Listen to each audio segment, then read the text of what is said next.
Hello, everybody, here in person and also on Zoom.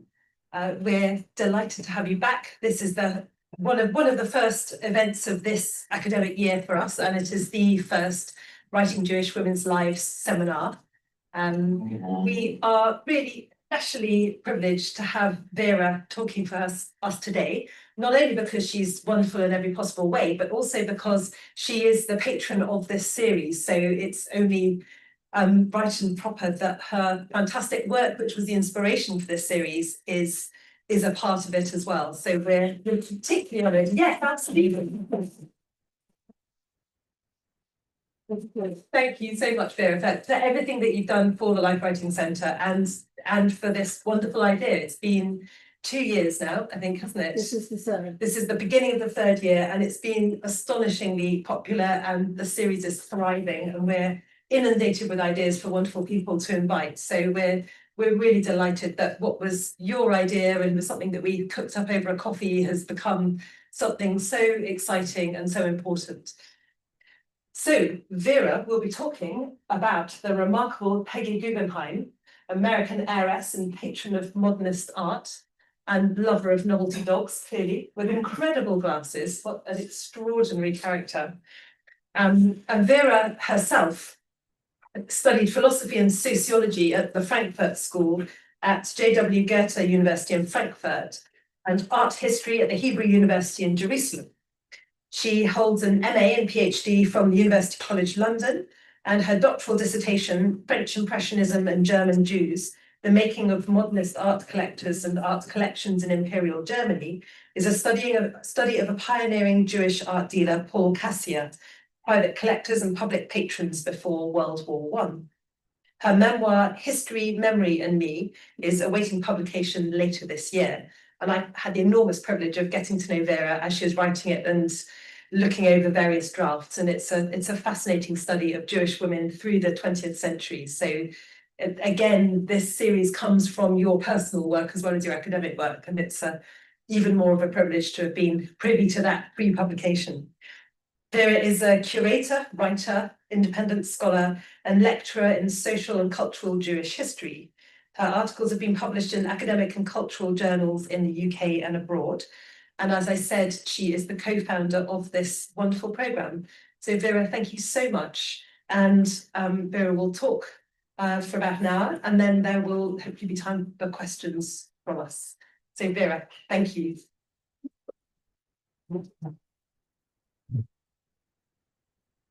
Thank you so much, Kate, for a wonderful introduction, and thank you all for coming. It's lovely for you to be here. Okay, the reason I put up this picture, first and foremost, is because it tells you an awful lot about Peggy. You can see she's sitting on the edge of her museum terrace in Venice, wearing these extraordinary glasses, and she had a whole collection of them. And has 3 dogs, but we'll talk about the dogs later. Well, maybe I should mention that over the 30 years she lived in Venice in her palace museum, she bred over 70 dogs. So it wasn't just a passing fancy, she really was dedicated to them. And she always had 3 or 4 at the same time. And she's actually, well, I'll tell you more at the very end. Okay. Let me share with you today my dilemma. If I was an art historian, I would be giving this talk in the art history department, and I'll be looking at some detail at the artists and the artworks collected by Peggy Guggenheim. But we are not sitting in an art history department, by the way, can you hear me? Because my voice is not good. But we're not sitting in an art history department, but today we are at the Oxford Centre for Life Writing. And I will be talking about the life and the writings of Peggy Guggenheim, who was commissioned herself to write 2 memoirs. The first one was published in 1946 and was entitled Out of this Century, The Informal Memoirs of Peggy Guggenheim, dedicated to John Sweeney, the curator of modern art at the New York's Museum of Modern Art. Please remember, in 46, she was 48. So it's important for you to remember she was born the last, well, 2 centuries ago now.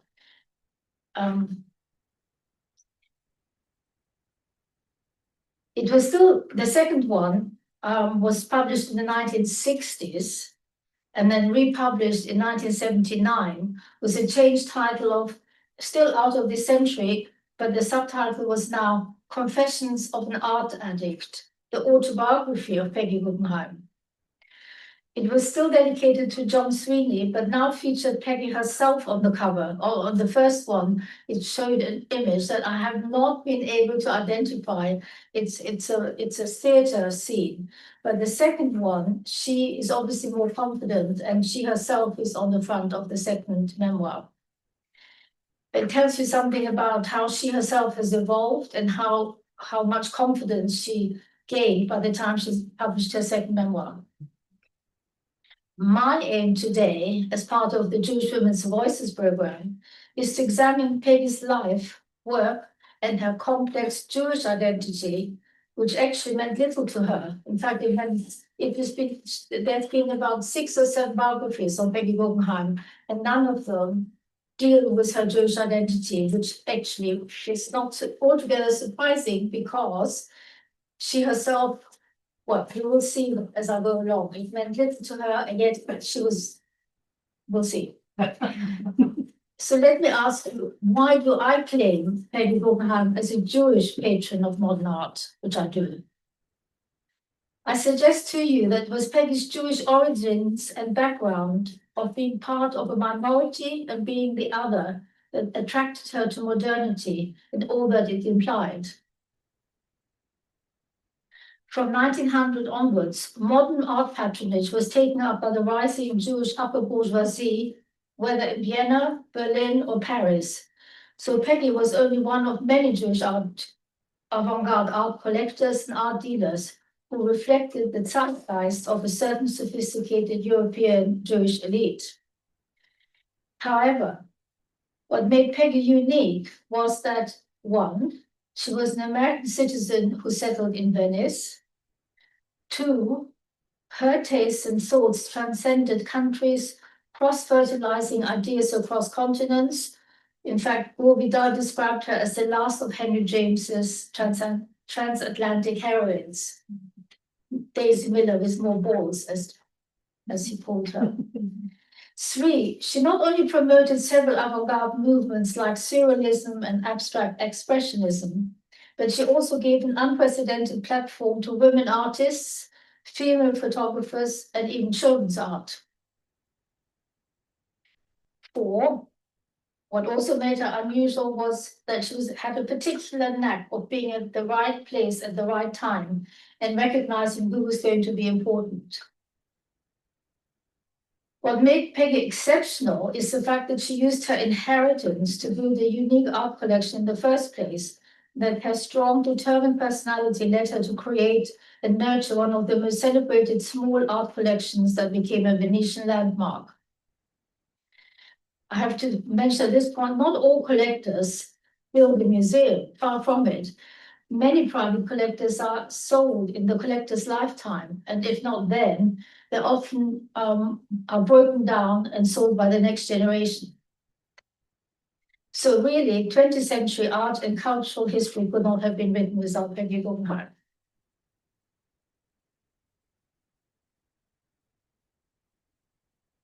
Let me tell you about her life, as we are in a life writing department.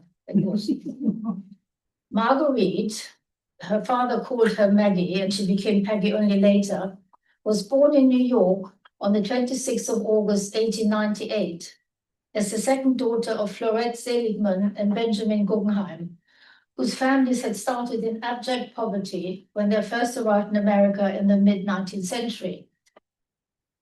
Peggy wrote, and I'm going to do a lot of quoting from her own memoirs, obviously. Peggy wrote, "I came from 2 of the best Jewish families. One of my grandfathers was born in a stable like Jesus Christ, or rather over a stable in Bavaria, and my other grandfather was a peddler. But by 1900, the Seligmans from Bavaria had amassed a great fortune in copper mines and precious metal melting. Her peddler grandfather came from St. Gallen in Switzerland, who became one of the leading New York bankers, who was also president of the Temple Emmanuel Congregation, the flagship American Reform Judaism, a synagogue of the Reform movement. By 1900, by the time she was born, both families were leading industrialists and bankers amidst the great Jewish families of New York.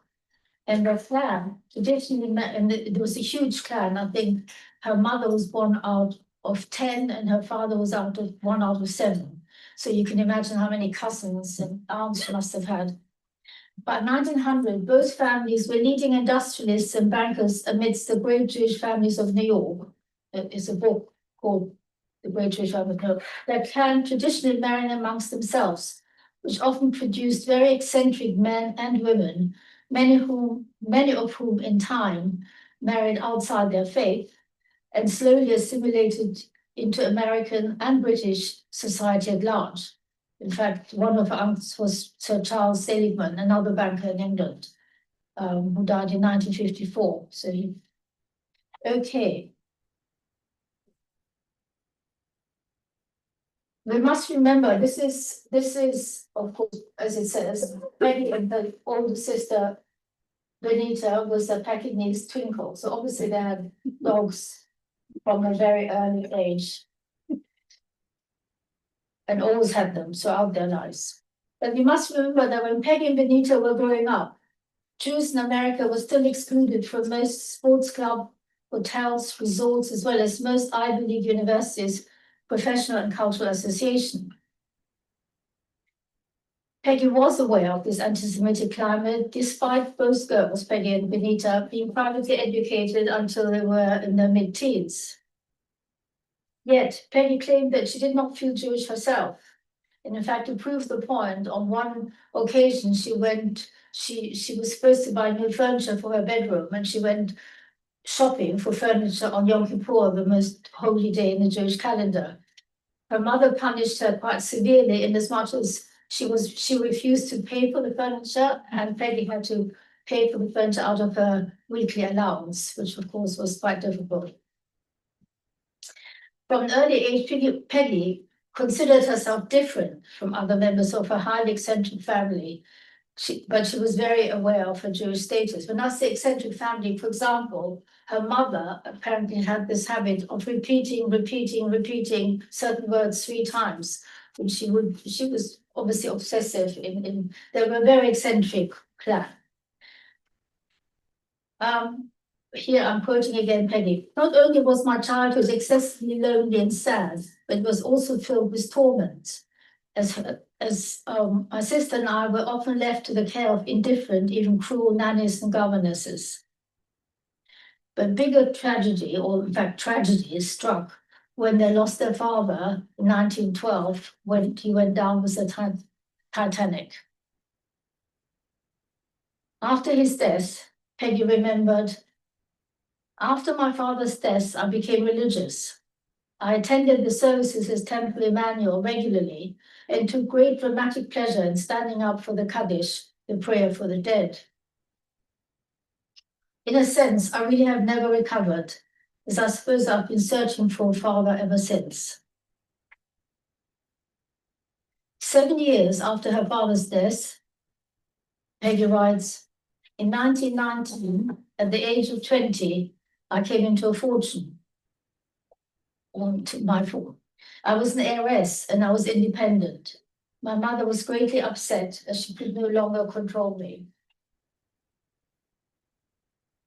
Peggy had inherited circa $450,000 and quickly came under the influence of a Jewish radical socialist reformer, Lucille Kahn, who inspired her to support worthy causes. Indeed, Kahn was the first of many women who influenced her during her life. This is how Peggy looked just before she leaves for Europe. In fact, this is what happens. As soon as she was independent and she had money, she left New York for Paris, where she reconnected with the French-American sculptor and writer Lawrence Weil. I never quite know how to pronounce it. Help me, Aviva, where are you? Well, Carol says Carol Weil. Weil, yeah. I've heard it said in so many different ways. Okay. Soon after her inheritance, Peggy left for Paris, where she reconnected with this French-American sculptor and writer Lawrence Weil, whom she married in March 22. She wrote, as I said earlier, 2 different memoirs, and in her first one, she tried to give various people different names, and she calls him Florence Day instead of Lawrence Weil. The second one, she didn't, she kept the right names. The young couple quickly became part of a bohemian circle and the American expatriate community. Peggy had been determined to escape her stifling Jewish background and American Puritan attitudes, and indeed publicly she was soon celebrated as the enfant terrible of the left bank avant-garde. But at home, she was subjected to anti-Semitic taunts by her new husband. In effect, Peggy had exchanged conservative New York and her suffocating Jewish milieu for a French bohemian circle and a neurotic, abusive, anti-Semitic alcoholic Lawrence Weil.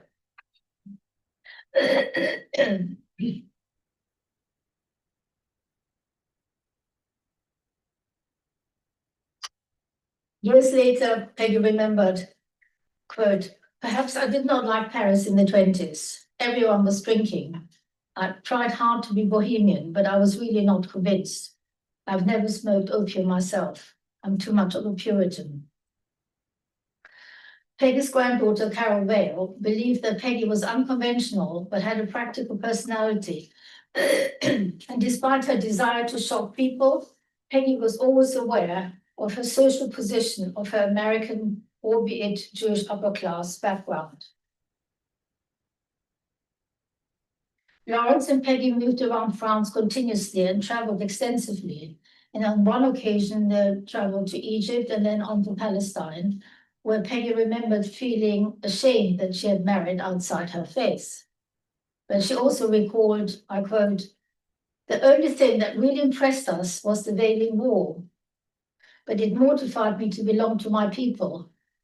The sight of my compatriots publicly groaning and moaning and going into physical contortions was more than I could bear. I was glad to leave the Jews again." Their marriage lasted no more than 7 years, but it produced one son, Sinbad, and a daughter, Peggy. After Peggy's marriage fell apart, Peggy fell in love with writer John Holmes, who died suddenly in 1934 after a minor operation on his gums or teeth. And after several affairs, and I'll come to that in a minute, it dawned on Peggy, I quote, "I had never been anything but a wife or mistress for the last 15 years.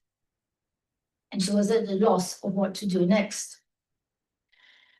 Peggy's close friend, Peggy Waldman, suggested that she should establish either a publishing house or open, as Peggy was an extremely well-read reader. She was an avid reader of the classics and an admirer of Renaissance art and old masters, having traveled widely with her parents as a young girl in Europe.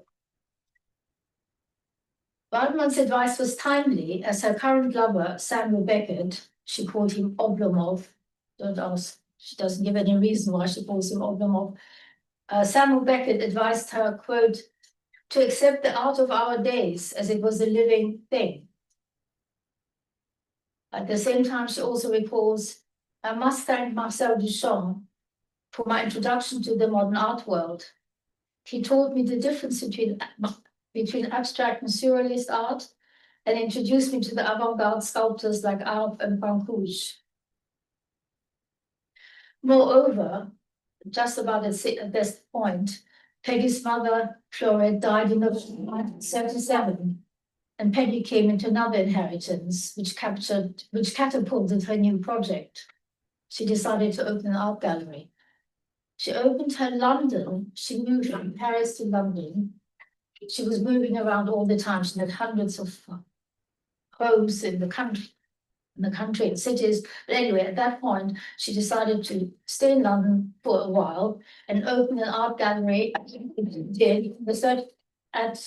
in Paul Street on the 27th of January 1937. Please note, 1937.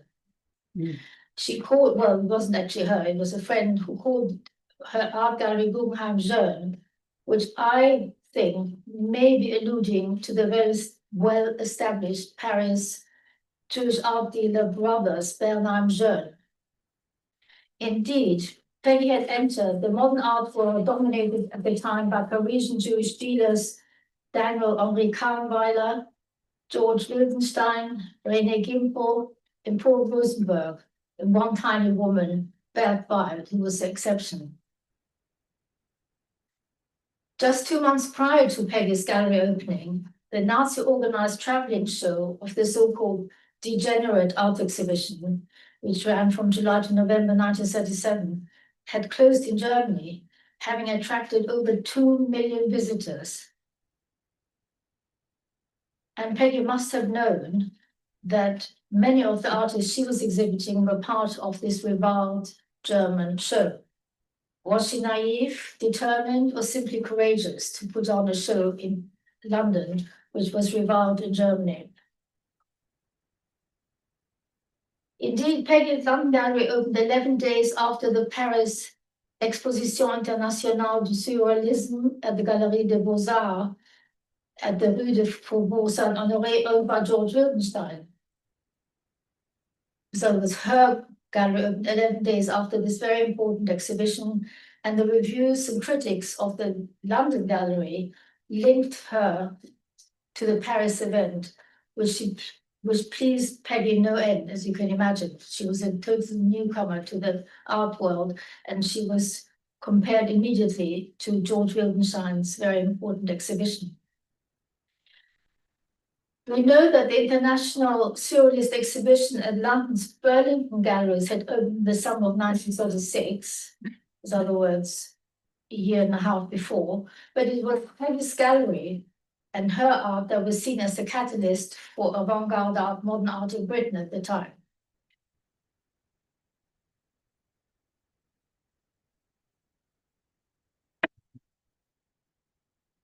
Indeed, the first Guggenheim Jeune exhibition, January to February, was nothing if not original, even eccentric. It shows Jean Cocteau's drawings for a play, Le Chevalier de la Table Ronde, as well as 2 linen bed sheets with nude figures showing real pubic hair. On inspection, British customs officials took offense, and after much pleading, they agreed to allow them into the country on condition that Peggy kept them in her private office and not showed them publicly. Peggy declared the opening a great success, despite causing a minor scandal. By the way, the highlights from Peggy's groundbreaking London exhibition returns to London's Royal Academy next year, from November 26 to March 27. So look out for that. Further exhibition of avant-garde paintings and sculptures showed Kandinsky, Salvador Dali, Henry Moore, Constantine Brancusi, Kandinsky, Piet Mondrian, Alexander Calder, Cedric Morris. And although Peggy claimed in one of her memoirs she did not like women, she found them boring, she included women artists Eileen Agar, Barbara Hepworth, Rita Kern Larson, Sophie Tauber-Arp, as well as children's art, including Peggy's daughter Peggy, and drawings by the 15-year-old Lucien Freud, which was the first time that anyone had seen Lucien Freud's works for the first time ever in any public gallery. When Peggy had tried to bring modern sculptors from Paris, on one occasion putting on a sculpture exhibition, customers were unhappy once more, and they consulted the director of the London Tate Gallery, James Manson, who refused to identify them as art, which meant that the works were subject to import duty.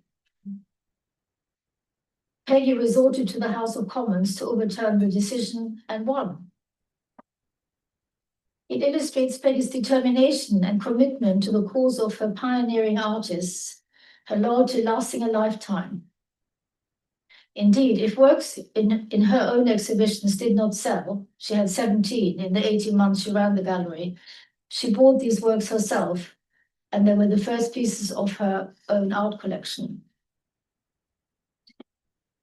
Peggy closed her gallery for the summer recess of June 1939, the last show featuring portraits of contemporary artists by the woman photographer Giselle Freund. Taking stock of her gallery of 18 months, she had to acknowledge that it had run at a deficit. So Peggy decided that instead of running a commercial art gallery, she would establish a museum and an art center where she would be showing photography, painting, sculpture, anything that she decided to put into it. So can you see what she's doing? She's moving away from the commercial world to patronage. Well, maybe that's not quite the right word.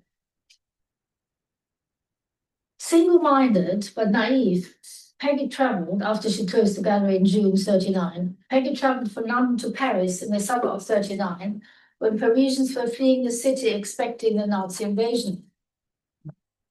She had come, she writes, to buy a picture a day, and she was searching for artists who wanted to sell their work cheaply. In fact, the art exposition she made during this summer constitute Peggy's historic art collection of 55 works, which she bought with a limited budget of $250,000. Extraordinary and visionary, she succeeded in buying works by the emerging avant-garde with the help of a guidance of Howard Putzel. I don't know why she chose him. He was an art dealer from California, who had now settled in Paris.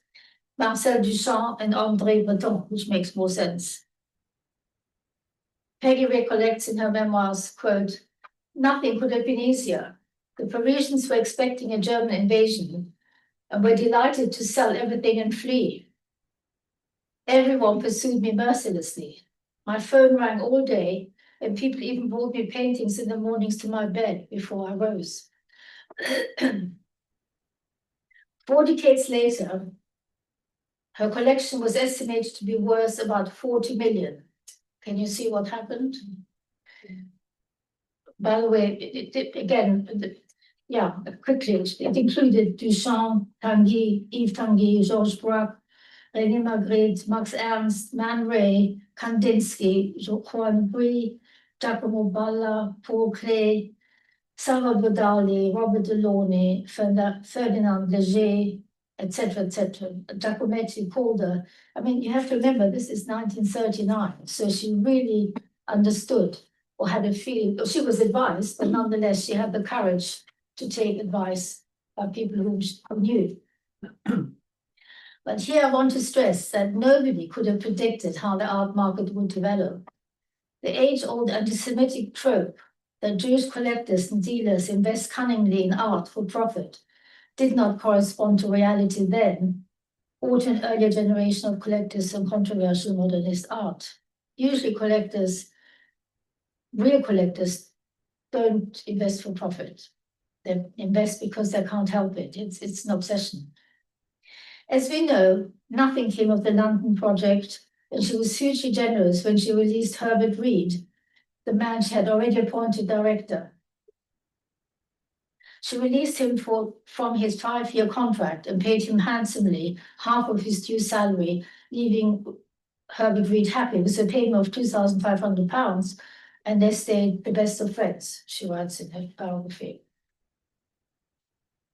By that point, as I said earlier, she was divorced, but her ex-husband, Lawrence Bale, finally persuaded Peggy in the summer of 1940 to take her children and escape to Nazi-occupied France.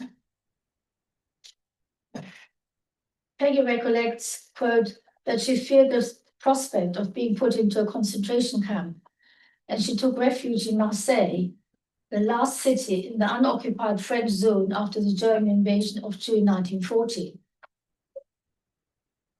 Here she befriended and financially supported the American envoy Varian Fry, who had been sent by the New York Emergency and Rescue Committee to arrange American passports and visas for refugee artists, writers, intellectuals from deportation and the camps, many now in hiding. Others like Thomas Heinrich Boloman, Leon Feuchtwanger, Franz Werfel and his wife Alma Mahler, Mark and Vera Chagall, Max Ernst and Jacques Lipschitz were already trapped in the internment camps of Camp-de-Mai near Marseille. By the way, I don't know, does Varian Fry ring a bell to any of you? No. Well, in 2001, there was a TV series, a film called Varian's War, based on a book called The Quiet American, The Secret War of Varian Fry. And also this year, or maybe last year, there was a German German television series, a short series, I think 3 or 4 episodes called Transatlantic. It's a German TV series that follows the story exactly as I just told you about Varian Fry. And it was actually a very sad story because once he went home to America, he wasn't fully recognized. And anyway, it's another story. I could go into all sorts of directions, but I won't. I keep to Peggy. Peggy recollects how at this time, quote, all Jews were being combed out of hotels in Marseille and were being sent to live in special places, meaning internment camps. Max Ernst told me not to admit that I was Jewish if the police came to question me, but that I should insist that I was American. If one of the police officers arrived in plain clothes, I was absolutely terrified.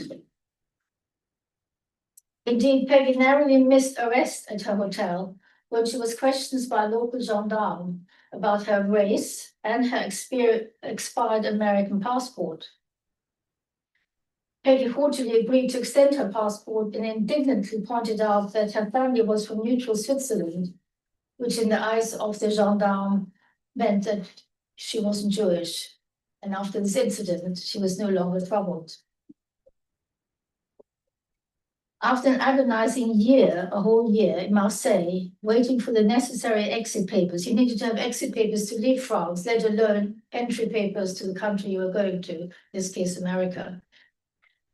Waiting for the necessary exit papers, Peggy and her children, Sinbad, who was by now 18 and Peggy 16, their friend Jacqueline Van der Tour, Peggy's ex-husband Lawrence, his estranged wife, Kay Boyle, and their children, Bobby, Apple, Kate, Clover, and the artist Max Ernst, whom Peggy had taken under her wing, finally left France and boarded the Pan Am Clipper for New York in Lisbon on the 13th of July, 1941.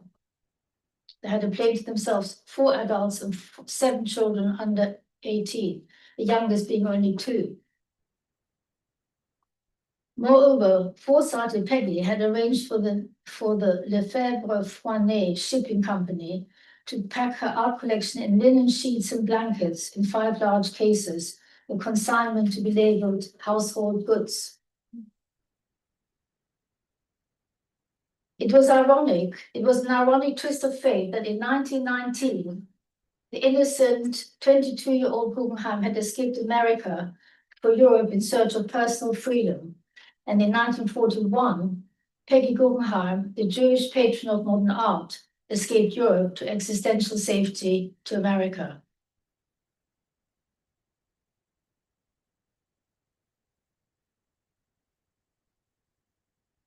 Back in New York, she was determined to marry the surrealist painter Max Ernst, with whom she'd fallen in love, and they were wed on the 30th of December 1941. Their marriage proved a sham, as they divorced 2 years later when Ernst left Peggy for the much younger surrealist painter Dorothea Altany. Barely back in early 1942, Peggy collaborated with friends Helena Rubinstein and Elsa Schiaparelli in sponsoring an art exhibition for a Red Cross school project. Masters of Abstract Art was shown at the Helena Rubinstein New Art Center, organized by 3 independent spirits, 3 liberated women with true feminist leanings. They were living their feminism, so says art historian Leo Steinberg to Carol Weil in 1997. 18 months after Peggy had returned to New York, she opened her Manhattan Gallery on the 20th of October 1942, her exhibition entitled Art of this Century, placing Peggy on the crossroad between the European past and the American future. She showed the unknown Jackson Pollock, Robert Motherwell, and Mark Rothko, and other abstract artists in a highly original setting curated by Friedrich Kiesler. The show was an instant sensation. Peggy's gallery was soon the center of the artistic avant-garde. As you can see, this is Max Ernst and Peggy in this very unusual setting. You can see it's not framed in the ordinary way. It was an extraordinary and unusual furniture, unusual displays. Indeed, history-making, trailblazing feminist Peggy showed an exclusively woman art exhibition in early 1943, at a time when the art world was still deeply misogynist. This show of 31 women included her daughter Peggy, Leonora Carrington, all names that we're familiar with today, maybe not Peggy so much. This show included her daughter Peggy, Leonora Carrington, Merritt Oppenheim, Xiana Cage, Louise Nevelson, Ariane Rice Pereira, Kay Sage, Hedda Stern, Sylvie Tauber, Dorothea Tunning, Louise Bourgeois, and Frida Kahlo, although she could not persuade Lee Krasner being the wife of Jackson Pollock, or Georgia O'Keeffe to participate. So two people were missing, Lee Krasner and Georgia O'Keeffe. We have to remember, one of Frida Kahlo's painting is expected to set records at auction in New York next month, after details emerged of a series of extraordinary multi-million-pound private sales.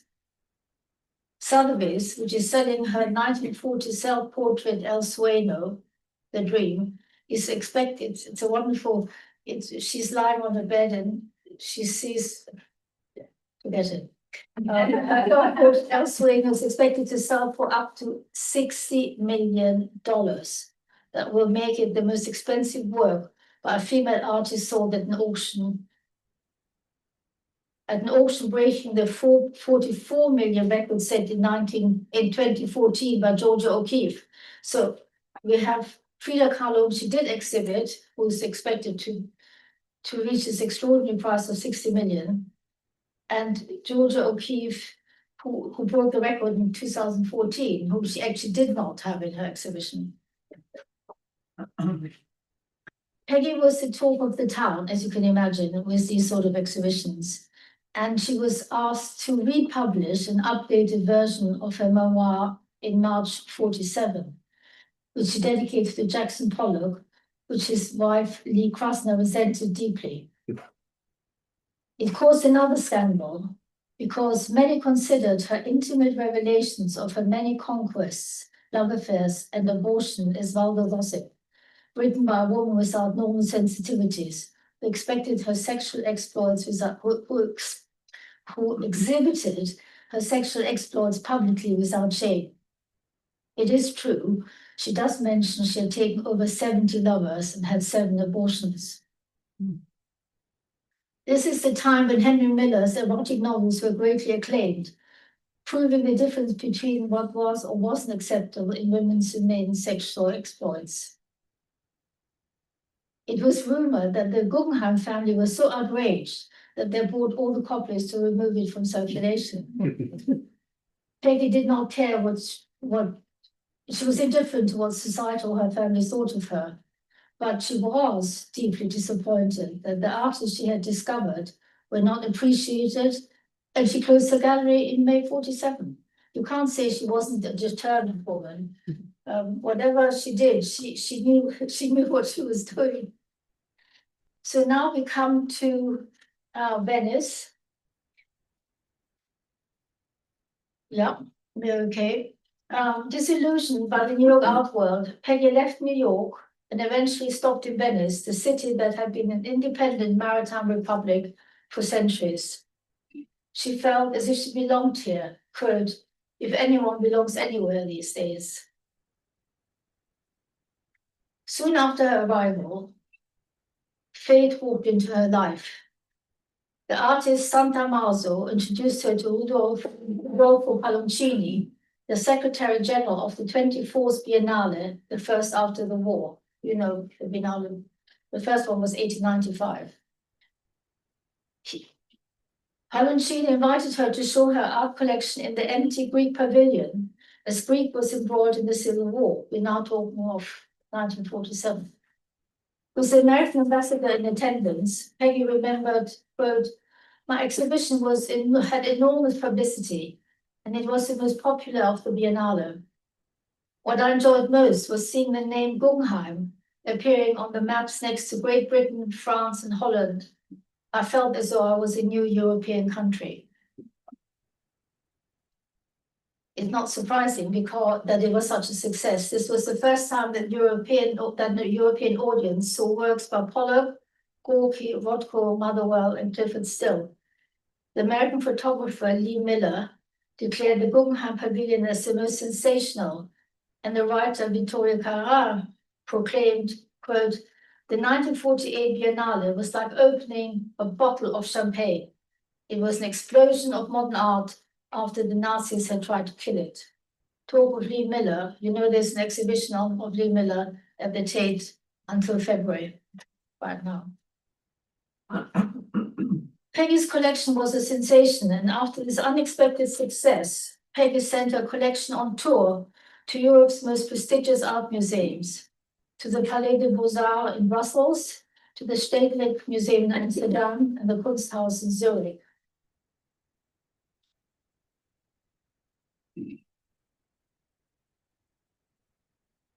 Meanwhile, Peggy was advised that she must pay import duty if she wanted to keep her collection permanently in Italy. Once again, she was lucky. Her collection returned in a battered van after the European tour. And her collection returned in a battered van, passing Italian border control in the middle of the night, with a sleepy customs official charging only $1,000, oblivious to the real significance of the content and its true value. A relief, Peggy was able to put her children, as she called her artworks, in Italy. She was able to keep her children in Italy. Once Peggy decided to settle in Venice, she needed a home.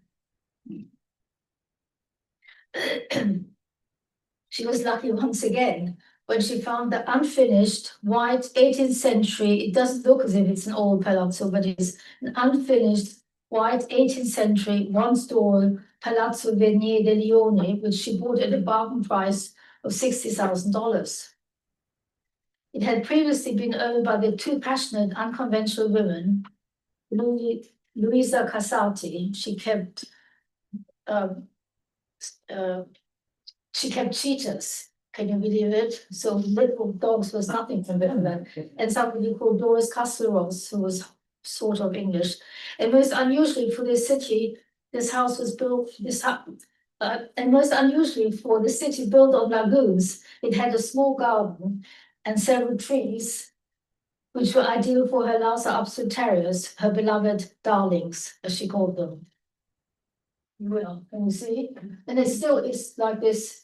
It was when she bought it, and this is how it is today. Having settled into Venice life in 1952, only 4 years after the establishment of the State of Israel, and 4 years after she arrived in Venice, Peggy donated some 30 artworks to the Tel Aviv Museum, the biggest single donation ever made. But whether she had been influenced by her friend Helena Rubinstein, who had made a similar donation recently, or whether Peggy felt guilty or remorse for having abandoned her Jewish faith and wanted to make amends, her generous patronage was greatly appreciated. When I went to the museum in Tel Aviv, the Rubinstein Pavilion in Tel Aviv shows all Rubinstein's donations, whereas the Guggenheim donations are mostly in storage and rarely seen, which is a great shame.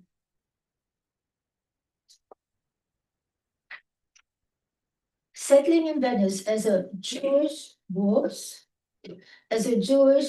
American heiress and a divorcee who spoke little Italian and was a patron of modern art, Peggy was not easily accepted in Venetian Baroque conservative society, despite opening her palazzo and her collection to the public and free of charge. We have the next, thank you. This is our sitting. You can see the hours they're open. It was free of charge, but she did, here she has 4 little ones around her, but she did sell the catalogues, and she was often seen selling the catalogues, which she enjoyed enormously. For many years, Peggy was content to open her home and show her collection, host her endless stream of family and friends, her white leather-bound desk book reading like an encyclopedia of 20th-century artists, writers, composers, writers, and celebrities. On the other hand, she never made contact with the Jewish community or its lay leaders, although the Jews in Venice have a long and rich history. Whether she knew or cared what had happened to the Jewish community during the war, we don't know, as she does not mention them in her second biography. Peggy's daily life revolved around arranging and rearranging her art display whilst entertaining her visitors, who behind her back considered her a stingy hostess who served bad food and cheap wine. What Peggy herself enjoyed most, apparently, was her solitary nightly outings on her private gondola in the company of her terriers next to her.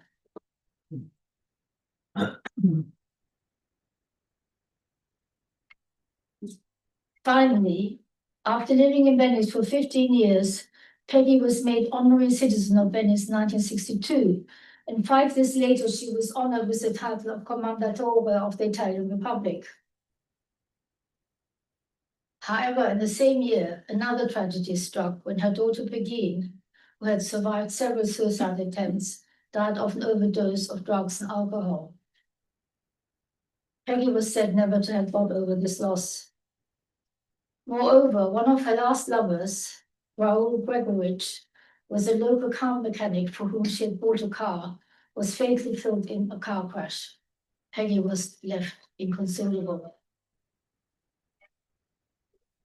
Comfort came her way when she received an invitation from the celebrated Guggenheim Museum in New York, who had rejected her for many years or didn't acknowledge her for many years, but now wanted to show her collection in New York.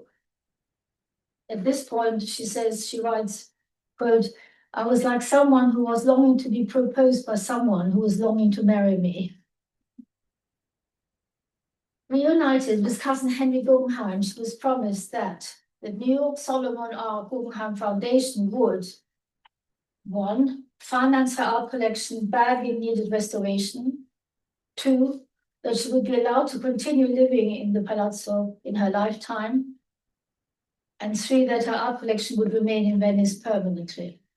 She was worried that they would take it back to New York once she had died. This is a view of one of the rooms, and then maybe another one. Thank you. The Guggenheim cousins' reunion was a type of homecoming, as Peggy's legacy was embraced and recognized by her now assimilated secular Guggenheim family. Peggy's journey had come full circle, but on her own terms, driven by her own unique vision and her singular genius to listen and learn from the well-chosen advisors. But ultimately, it was Peggy who put together a unique collection and acted as a custodian for the next generation. And she would be delighted to know that the current director since 2017 is her granddaughter, her son's daughter, Carol Weil. This is one of the last pictures I want to show you, which was taken a few years before she died after a stroke on the 23rd of December 1979 in Padua, in a Padua hospital near Venice. The day that rain flooded Venice as if shedding tears at Peggy's passing. Aged 81, Peggy was not buried in a Jewish or Catholic cemetery, but on the terrace of her own Palazzo Museum, next to her beloved darlings with the extraordinary names of Herbert Reed, Peggy, Baby, Cappuccino, Butterfly, Folia, Toro, and Sable. I wish I have a picture of that site, but I couldn't find it. It really is, it's very touching to see her being buried next to her beloved dogs. Her vision is now in the hands of her granddaughter, Carol Weil, while 4 Guggenheim Museums now stand proud in New York, Bilbao, and Abu Dhabi, each building an extraordinary statement of art and modernity. It was said that if Peggenheim had not existed, we would have had to invent her. Thank you.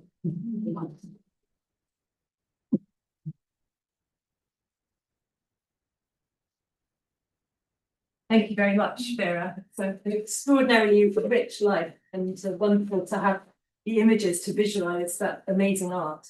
I wonder if there are any questions. That was wonderful, Vera. Thank you so much. I just wondered whether she writes about, or whether you have any sense of, what her own particular favourites were within this astonishing range of pioneering modern art collection, whether there were a few or certain painters and artists that she passionately loved and couldn't get enough of, or whether she's just welcoming to them all. Well, to put it simply, I think the ones she loved best are the ones she had an affair with. Married, like Max Ernst. Don't forget, 70 Lovers is a lot of. So you mean she had an affair with them because she loved their work? Well, the two were interlinked, I think. You know, she wanted to. I mean, she writes about all these men in such a way she wanted to own them in a way. In the way I see it is she collected men like she collected art. She was eccentric. You know, and we were told by Carol Weil when she was asked in an interview what was her grandmother like. She said she was a great collector, less of a good mother or grandmother. So art was really her life, men and art were her life, and the dogs. So, yeah, and also the truth is, as I said, most of her art collection that is in Venice today was put together in 1939. She didn't buy many Italian artists once she arrived in Venice, which is in a way surprising. But on the other hand, it's also fair to say that the Venice building is quite small. So if she wanted to hang on to what she believed was the basis of avant-garde, modern surrealism and abstract expressionism, then there wouldn't be any space. Although she gave away a lot, not only to the Tel Aviv Museum, but to other places. But yeah, she had to be disciplined what she could acquire. And then, of course, despite of what we think of her being very wealthy, what she bought, as I said, in the summer of 39 for $250,000, as the artist became recognized in the 60s and 70s, she probably couldn't afford them. That happens often to collectors. Can I ask about that? Because it was obviously in the most extraordinary moment of time. She was there right at the point at which everyone was concerned that their collections were going to be dispersed or seized, and people weren't sure obviously what's going to happen.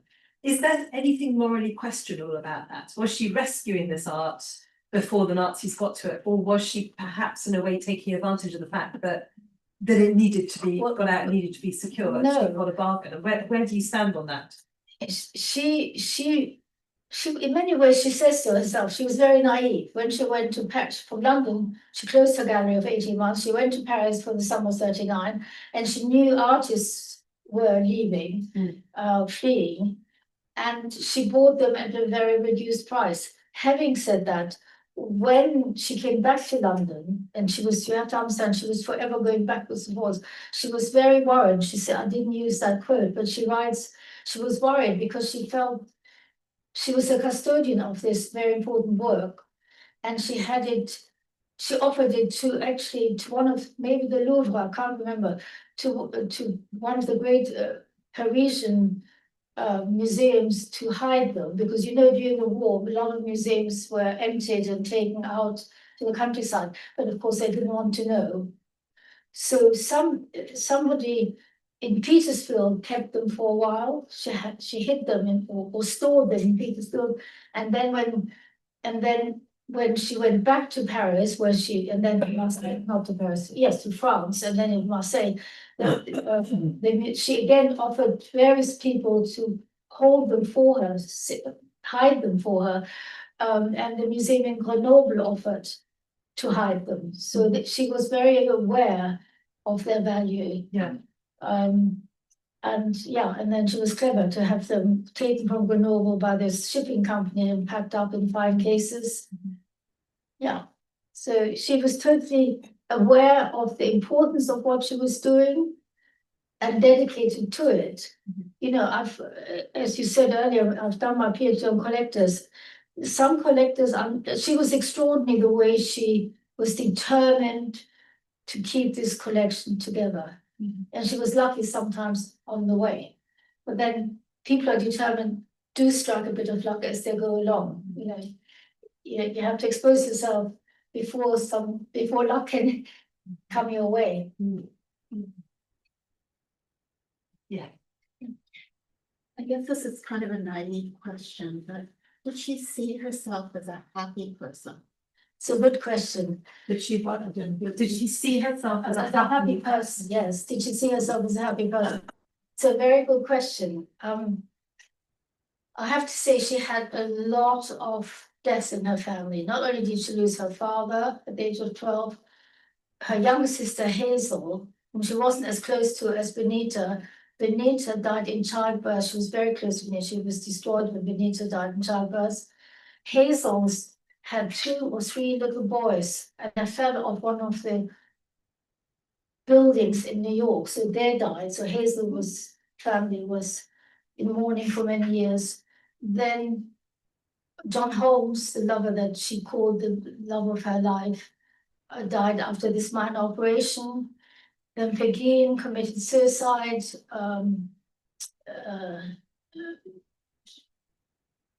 The last lover, Giancarlo, or can't remember which, Gregoridge, died in this car crash that she had bought him the car because he nagged her to buy. So she had a lot of deaths in her family, and yet she writes towards the end, I've had a happy life because I did what I wanted to do. So I had to tell you that it was quite an extraordinary thing to say, I think, considering how much death she had in her family, and all important deaths, not just. And although she didn't have an easy relationship with her mother, but she was also pretty devastated when her mother died at the age of 57 or something. So, but nonetheless, she said, she used the word happy. I had a happy life because I did what I wanted to do. There is a study I've read in the last few days in the papers that people who live longest are people who have a purpose in life, regardless to their actual health or their genes. But as long as people have a purpose, and she created her purpose. And it's wonderful because you can still go and see it. Well, it's a little bit related, but you mentioned that you said she was indifferent to what people thought about her, and I have a hard time believing that just from a person. So is that something that she wrote about, or you're okay? Yeah. Well, you have to be indifferent because to expose yourself to the avant-garde when nobody recognized them and nobody believed in them, and you put your faith in them and your money. You know, she was actually, as I said, she was believed to be stingy, but she was very careful with money. She inherited that trait from her mother, because her mother was like that. But what I'm saying is she had to, she was in control. Do we have any record of what she wrote about any of the paintings? Do we have a record of what she wrote personally about any of the paintings? Do we have a record of what she wrote? Yes. About the painting. Yes. About what? About the paintings. About her art. No, she wasn't an art critic. Having said that, she read apparently Berenson's 6 volumes But Berenson, of course, was an art critic, British art critic, Jewish art critic, but he wrote about Renaissance art and masters. No, this is her first biography. It was this image that I haven't been able to identify. Don't know why, but I haven't. And it's a slightly different title. And this is her 20 years later autobiography. No, she doesn't. She writes about the men, the artists, you know, how they looked and yeah, whether she slept with them once or many times and yeah. So when you say she entertained visitors in the In gallery, Venice. would she take visitors around the exhibition? I think she Would she did. talk about it? She wouldn't have had anything written about the different paintings. I It don't would think be she- verbal. I think she was very proud, as we saw one of the images where she sits outside and when that show. But I think it was more showing the furniture and the rooms and the various, Alexander called the mobile she had hanging. And she collected earrings, unusual earrings, and Alexander Calder made her some extraordinary earrings. She had lots of them. So I think the more I think about her, you have to have an obsessive personality to be Peggy Guggenheim. What she believed in, whether it was the dogs, the earrings, the art, the lovers, she didn't behave like you and I would. Or what I'm trying to say, it's not like normal ordinary people would, but she had this Seligman, it was the Seligman side of the family who were extraordinary and very eccentric. I'm just following up from this. I'm very fascinated by this whole question of how much she thought about how she was thought of, and you said she didn't care what people thought, because if you were collecting those kinds of paintings at that time, of course you were going to get hostility and indifference, and so she just went and did it. But on the other hand, you mentioned how proud she was of the name Guggenheim being, as it were, like a country in itself next to and so I wonder how much she minded about fame and reputation and immortality. Good question. Let me say, I think immortality, she did mind about immortality because she negotiated with the Guggenheim Foundation in New York that her collection would not be swallowed up by the Guggenheim Museum. So she wanted her life's work to stay and live on, which she achieved. Your other question was? Well, it's just how much she thought about, or how much she was concerned with her reputation as a collector. Well, I think she very early on, she seemed to care, because as I said, 11 days before her London gallery opened, the Exposition de Surrealisme in Paris had opened, and when the London critics compared her exhibition to the one, she was tickled pink, she was delighted. So I think she did, but as you know from many other people, are never just black and white. In one way, she didn't care, but she did care, and she was proud of her Guggenheim name, and so she should be, because, as I said, it's not a brand. Well, a lot of people think that's not necessarily how, but if you look at the buildings themselves in Abu Dhabi and in Bilbao, let alone the Spiral Museum in New York, they are all landmarks of modernity. So, yeah, she was happy. She was happy to be reconnecting with her family. And I think, again, as you know, towards the end of one's life, one thinks differently about one's past and one's name and what one wants to be remembered as.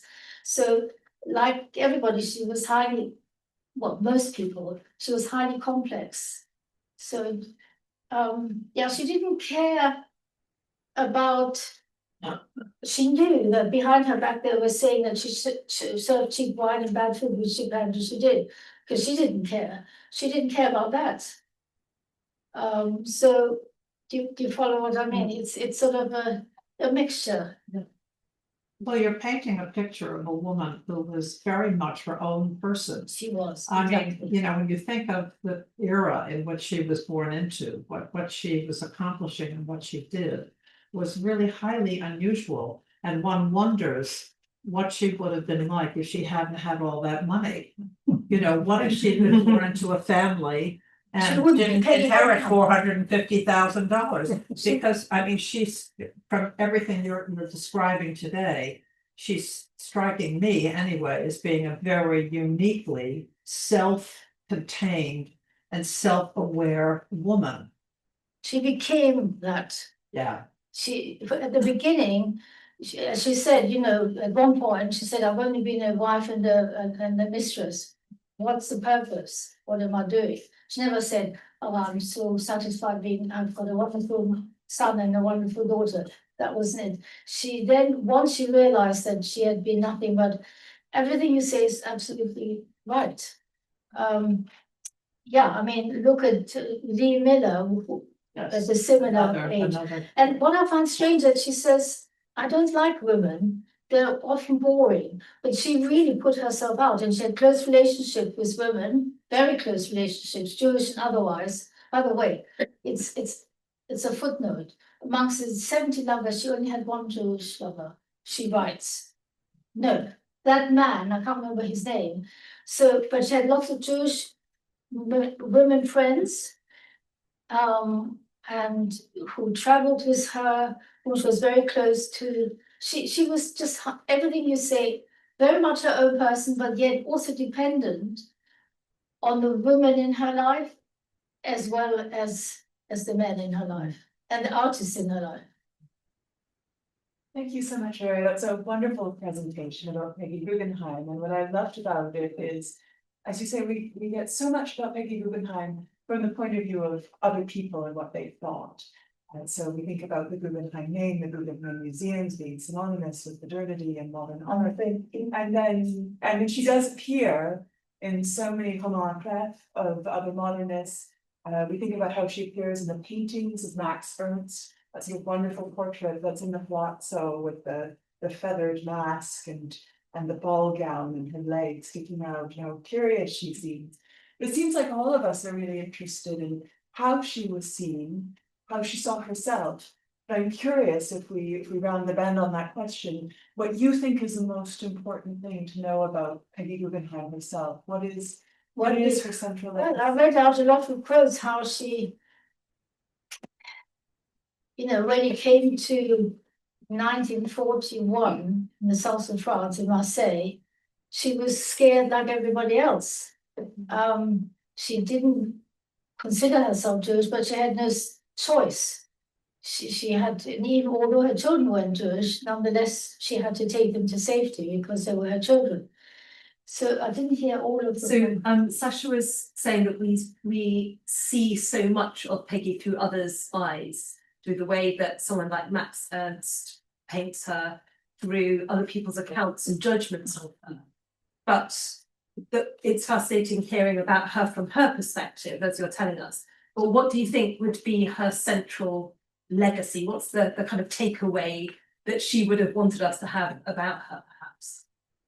As you said, you know, she was very much her own woman who believed in what she did. Her darlings were the dogs. I mean, 70 dogs in 30 years, to be 70 dogs besides all her other responsibilities. Her art, to keep them, and for example, she ran, by the way, you have to understand, she was an heiress, but because her father had actually left his family, her mother and her sister and her two sisters, and went and had untold mistresses, and he went to live in Paris. He left the family business and he went to live in Paris. By having done that, there became, for all intents and purposes, Peggy's mother and the three girls became the poor Guggenheims. Now, when he died, she was left some money, but she calls herself, she was actually, very consciously so, the poor Guggenheim in the family. So she wasn't actually that wealthy. So although her stinginess was a family trait of disablement, she had to be careful. Now, in other words, you know, she could have splurged out on having special chefs and fabulous wines and so on. She knew where she wanted to spend her money. So I tried to quote you a lot of her own sentences to tell you not how other people perceived her, but how she thought of herself. So of course I could write a biography how I see her, but that isn't what I wanted to do in the life writing. I wanted to tell you as much as I could about how she thought of herself. And she was exposed to all the writers. She was a great reader. She was exposed to all the great writers, from James Joyce to Samuel Beckett to, you know, so she was, yeah, she was at the cutting edge of modernity. This is what I said at the beginning, which was very much a Jewish thing. Jews in the early. Sorry, 20 could you say that again? Very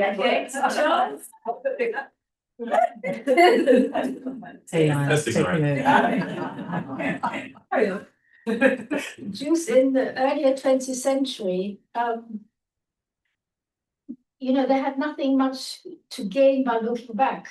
You know, it was looking forward that brought them recognition and opportunities. This is why Jews modernity have always been linked. But what I'm saying here is that this is the Jewish part of her that pushed her towards modernity. But what she did, which was unusual, leave her family behind, because they were also part of modernity, with the famous Guggenheim Museum in New York.